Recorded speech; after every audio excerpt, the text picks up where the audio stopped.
राजगुरू म्हणून वशिष्ठ मुनी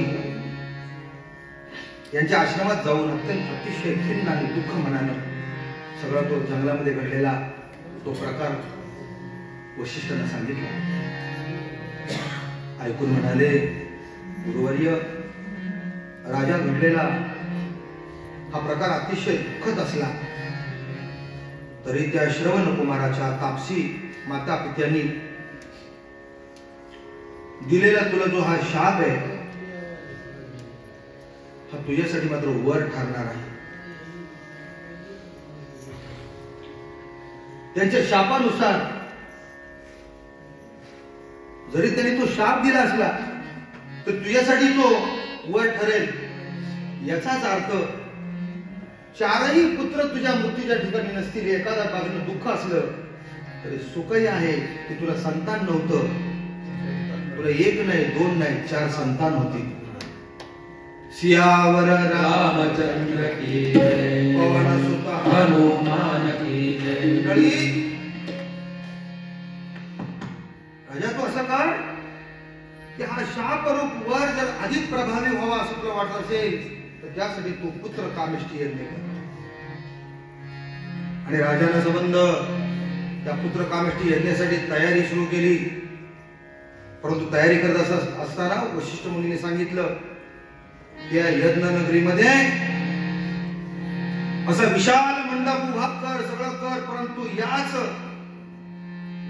पुत्र कामेष्ठी यज्ञासाठी विद्वान जर कुणाला जर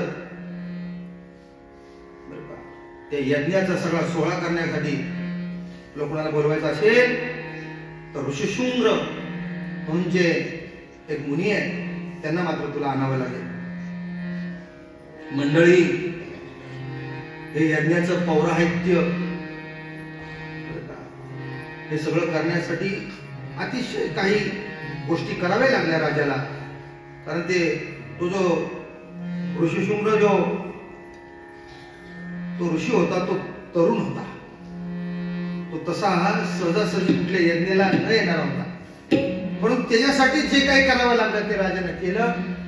आणि जंगलातनं राजा दशरथाने त्यांना इकडे अयोध्येत आणलं, यज्ञनगरीमध्ये. आणि त्याच्याकडून अतिशय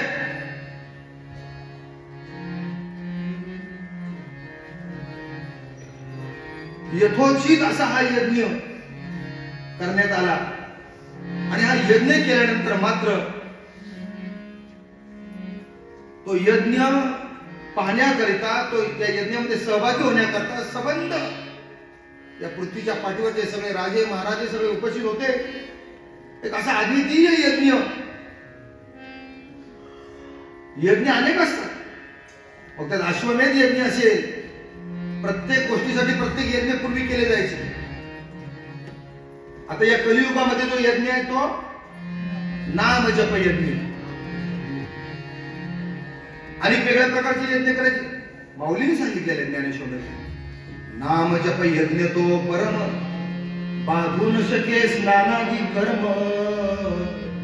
नाम पावन धर्मा धर्म, नाम परब्रह्म वेदार्थ. नाम जप यज्ञ तो परम. Divine name is a divine thought. असा यज्ञ पाहिजे. नाम जप यज्ञ तो परम. हा नाम जपाचा यज्ञ करण्याकरिता आपल्याला कुठला यज्ञ मंडप उभा करावा लागत नाही किंवा यज्ञ शाळा उभारावी लागत नाही.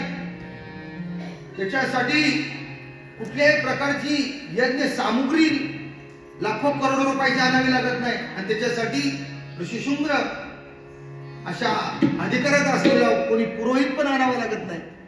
माऊली म्हणतात की त्याच्यासाठी काय पाहिजे? तुमच्या मुखात नाही, देवाचं नाव तुमच्या मुखात नाही, तुमच्या विचारात असलं पाहिजे, तेव्हा खरं नाम मिळतं.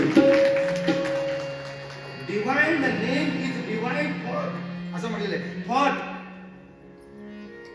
आपल्या विचारात देवाचं नाव पाहिजे. सारासार विचार करा उठाऊती, नाम धरा कंठी विठोबाचे, नाम धरा कंठी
महात्मा